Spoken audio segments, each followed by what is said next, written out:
Shalom, jemaat sekalian yang dikasihi Tuhan. Bersama-sama kita jumpa kembali di dalam agenda ngopeni hati. Ya, mari kita siapkan hati kita tundukkan kepala, kita datang kepada Tuhan di dalam doa. Mari kita berdoa. Bapa yang baik, Bapa yang bertahta di dalam kerajaan surga, izinkan kami untuk sejenak memuji nama Tuhan, sejenak merenungkan sabda Tuhan. Karena di balik sabda dan pujian itulah kami menemukan cahaya bagi kehidupan kami. Kami boleh merawat hati dan seluruh diri kami dalam terang kebenaran sabdamu. Di dalam nama Tuhan kami Yesus Kristus kami berdoa. Amin. Bapak, Ibu, dan saudara sekalian, kita akan mengawali perenungan kita hari ini dalam sebuah pujian, sekalipun diriku. Mari kita naikkan pujian ini dengan penuh sukacita, seraya kita mengingat segala kebaikan dan keunggulan yang kita miliki. Apakah semuanya itu sudah berguna? Apakah semuanya itu sudah berfaedah bagi kita sendiri, namun juga bagi kehidupan yang Tuhan percayakan? Mari dengan penuh sukacita kita memuji nama Tuhan, sekalipun diriku.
Sekalipun diriku dapat berkata-kata dengan semua bahasa, bahasa manusia dan bahasa malaikat ataupun yang lainnya. Tapi jika aku tak mempunyai kasih, aku serupa gong yang menggema dan canang yang gemerinci. Sekalipun diriku memiliki karunia bernubuat, sekalipun diriku punya iman sempurna untuk pindahkan gunung, tapi jika aku tak mempunyai kasih, tiada berguna lagi diriku, tiada berguna diriku. Sekalipun diriku membagikan semua harta yang ku miliki, bahkan aku serahkan tubuh jiwa ragaku, dibakar pun ku sudi. Tapi jika aku tak mempunyai kasih, tiada berguna lagi diriku, tiada berguna diriku.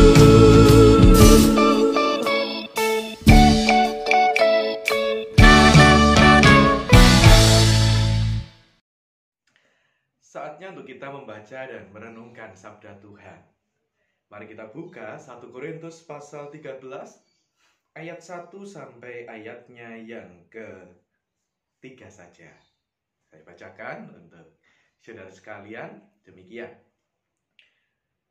Sekalipun aku dapat berkata-kata dengan semua bahasa manusia dan bahasa malaikat, tetapi jika aku tidak mempunyai kasih, aku sama dengan gong yang berkumandang dan canang yang gemerincing. Sekalipun aku mempunyai karunia untuk bernubuat, dan aku mengetahui segala rahasia dan memiliki seluruh pengetahuan, dan sekalipun aku memiliki iman yang sempurna untuk memindahkan gunung, tetapi jika aku tidak mempunyai kasih, aku sama sekali tidak berguna.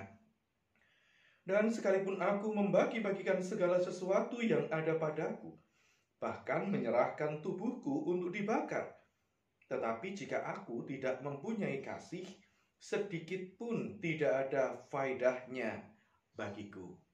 Demikian bunyi firman Tuhan. Jemaat sekalian yang dikasihi oleh Tuhan, Rasul Paulus tahu dengan pasti bahwa kehidupan jemaat di Korintus adalah kehidupan yang penuh dengan berkat Tuhan, yang penuh dengan beragam kasih karunia roh yang diberikan oleh Tuhan Allah. Dengan beragam kasih karunia itu tentu Allah berharap bahwa jemaat tetap bisa bertumbuh dengan baik.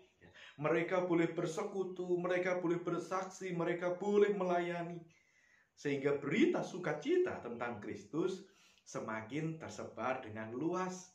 Bahkan tentu bukan hanya itu, kehidupan bisa dirawat dengan baik, jemaat bisa bertumbuh, masyarakat bisa bertumbuh, dan kehidupan diwarnai dengan damai sejahtera. Nah, maka karunia-karunia roh itu mewujud di dalam berbagai keunggulan-keunggulan gitu ya, di dalam berbagai kelebihan-kelebihan yang masing-masing itu diberikan kepada jemaat-jemaat. Satu pribadi dengan pribadi yang lain mungkin memiliki karunia yang berbeda. Satu dengan yang lain mungkin memiliki kelebihan dalam tanda petik yang berbeda. Namun, memang awalnya semuanya itu harus disyukuri sebagai sebuah anugerah Tuhan. Tetapi toh kemudian itu ada sebuah bahaya yang bisa jadi mengancam kehidupan. Ketika perpecahan itu terjadi, ketika satu dengan yang lain merasa diri sebagai yang paling utama, ketika satu dengan yang lain merasa diri sebagai yang paling berjasa. Bahkan ada yang merasa bahwa kalau aku anggota tubuh, yang kamu tidak. Aku adalah karunia yang unggul, yang kamu tidak. Nah, di dalam kesempatan itulah kemudian Rasul Paulus mencoba untuk menjelaskan. Memang ada begitu banyak keunggulan dan kasih karunia yang dipercayakan oleh Tuhan. Setidaknya ada 3 hal. Tetapi toh ketiga hal ini kalau tidak berlandaskan yang paling utama, yaitu kasih, tidak berguna dan tidak ada faedahnya. Mari kita mencoba untuk menelisik lebih dalam. Yang pertama, Paulus katakan, sekalipun aku dapat berkata-kata dengan semua bahasa manusia, bahkan bahasa malaikat. Bahasa berbicara tentang sebuah jalinan komunikasi yang intens antar sesama. Di dalam komunikasi itu seseorang bisa membangun sebuah relasi, seseorang bisa saling bertukar informasi, seseorang bisa menciptakan sebuah komunitas yang baik, yang indah. Tetapi mari kita juga melihat bahwa sesungguhnya bahasa atau jalinan komunikasi itu bisa saja bersifat menindas. Ya kan? Ketika seseorang menjalin komunikasi yang indah, tetapi ternyata motivasi di dalamnya itu adalah untuk menguasai yang lain, untuk membelenggu yang lain. Ya kan? Nah, kita tahu komunikasi ini sangat sentral, ya. Sangat sentral perannya, sentral untuk memisahkan atau juga sentral untuk menyatukan. Peristiwa Menara Babel, bahasa yang bahasa yang terpecah-pecah itu kemudian membuat mereka terserak. Tetapi melewat peristiwa Pentakosta, bahasa itu bisa menyatukan umat dan bisa mewujud nyatakan pemberitaan akan kasih Tuhan.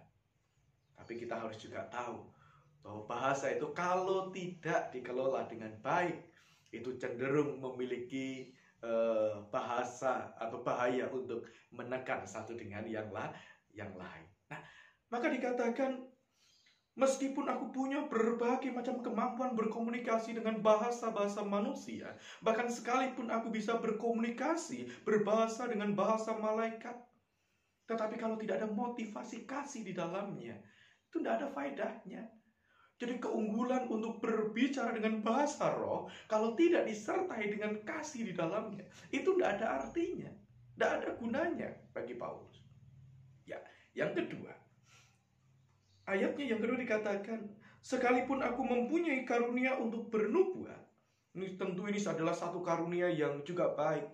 Orang bisa tahu dan menyampaikan apa yang akan terjadi di depan. Ya kan? Ini bukan hanya sekedar berprediksi begitu ya, tetapi nubuat adalah sesuatu yang pasti akan terjadi. Itu adalah karunia Allah yang dikaruniakan kepadanya. Bahkan dia juga katakan, dan aku mengetahui segala rahasia, dan aku memiliki seluruh pengetahuan. Ini menjadi harapan banyak orang begitu ya, tahu segala sesuatu, punya ilmu segala sesuatu, paham segala sesuatu, bahkan bisa bernubuat, bahkan memiliki keyakinan iman yang sempurna untuk memindahkan gunung. Wah, ini luar biasa kan? Itu artinya mereka bisa berkata-kata dengan hikmat, tetapi mereka juga bisa berkata-kata dengan pengetahuan mereka. Mereka memiliki bekal yang cukup. Itu menjadi harapan dan dambaan banyak orang. Tapi Paulus katakan, sebaik-baiknya itu, kalau tidak ada kasih di dalamnya, dia katakan tidak berguna. Ya, memang betul. Pengetahuan kalau tidak dikelola dengan baik hanya akan merusak kehidupan. Maka Paulus katakan, semua itu baik, semuanya itu mungkin boleh disyukuri, tapi hati-hati. Kalau tidak ada kasih di dalamnya, kalau tidak dimanfaatkan dengan dasar kasih di dalamnya, maka itu tidak ada berguna. Yang ketiga, dan sekalipun aku membagi-bagikan segala sesuatu yang ada padaku, bahkan menyerahkan tubuhku untuk dibakar, tetapi jika aku tidak punya kasih, sedikit pun tidak ada faedahnya bagiku. Bapak, Ibu, dan saudara sekalian yang terkasih dalam Tuhan, belakangan ini kita mendengar informasi ada seseorang yang menjual mobilnya untuk didonasikan bagi saudara yang menjadi korban kekerasan di Palestina. Menjual rumahnya, sehingga kemudian sebagian didonasikan juga ke sana. Kita akan mengatakan, wah itu luar biasa, ya baik. Ya. Tragedi kemanusiaan mendorong seluruh umat manusia, tidak peduli bangsanya apa, tidak peduli agamanya apa, mereka sama-sama menopang, memberikan yang mereka miliki. Mungkin menyisihkan kelebihannya, tetapi juga memberikan totalitas yang ia miliki. Karena ada dorongan kemanusiaan, bahkan mungkin juga ada dorongan keyakinan yang membuat mereka mau berbagi. Nah, tentu itu baik gitu ya. Itu baik. Bahkan mungkin semua orang semoga juga bisa ikut ya. Tetapi tidak hanya sekedar digerakkan oleh emosinya, tidak hanya sekedar digerakkan oleh keinginan menunjukkan kemampuan dan kelebihannya, tidak. Tetapi semuanya itu mesti didasari dengan cinta kasih.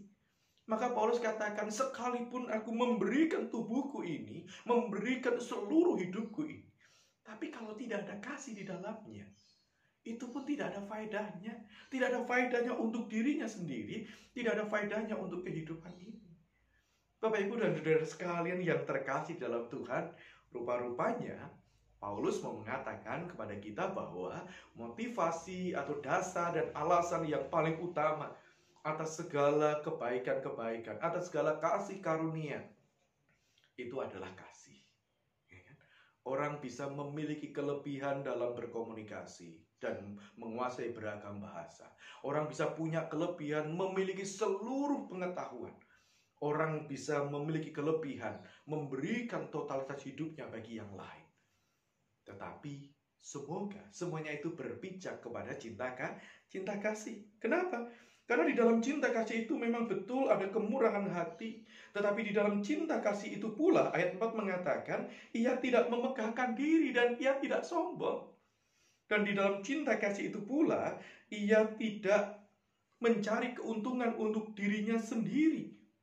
Tetapi ia penuh dengan sukacita, melakukan segala kebaikan.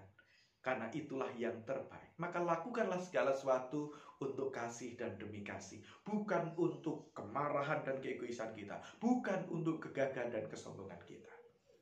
Mari kita melanjutkan segala perbuatan-perbuatan baik yang kita miliki.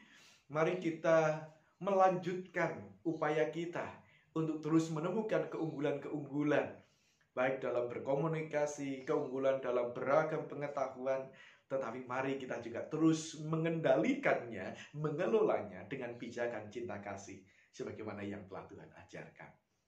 Mari kita berdoa. Bapa yang bertahta di dalam kerajaan surga, kami bersyukur ada sebuah kesempatan untuk kami memiliki beragam kasih karunia daripada Tuhan. Dan kami yakin dan percaya bahwa semuanya itu Tuhan anugerahkan kepada setiap anggota tubuh Tuhan, kepada setiap anak-anak Tuhan, sebagaimana Tuhan menetapkan dan Tuhan menghendakinya. Bila semuanya itu bukan menjadi pijakan untuk bermegah dan menyombongkan diri, bahkan untuk menguasai yang lain. Oleh karena itu ya Tuhan, ajarkan kepada setiap kami untuk terus mengelola semuanya di dalam semangat cinta kasih. Cinta kasih sebagaimana yang telah Tuhan ajarkan bagi setiap kami. Kami bersyukur untuk segala kebajikan dan kelebihan, untuk segala solidaritas yang selama ini boleh kami tunjukkan, boleh kami temukan dalam kehidupan, terutama atas saudara kami yang membutuhkan. Mereka yang sedang menderita karena pandemi COVID-19, mereka yang sedang menderita karena beragam aksi kekerasan, mereka yang saat ini sedang menderita oleh karena berbagai musibah bencana alam. Biarlah solidaritas itu boleh terus kami jaga, bahkan kami tumbuh kembangkan dengan pijakan yang baik, yaitu kami mengasihi mereka sebagai sesama anak-anak Tuhan. Terima kasih ya Bapa, terima kasih. Kami berdoa dan kami memohon hanya di dalam nama Tuhan kami, Yesus Kristus. Amin. Jemaat sekalian yang dikasihi oleh Tuhan, selamat melanjutkan aktivitas, selamat terus berbagi cinta kasih dalam beragam keunggulan yang telah Tuhan percayakan. Tuhan memberkati.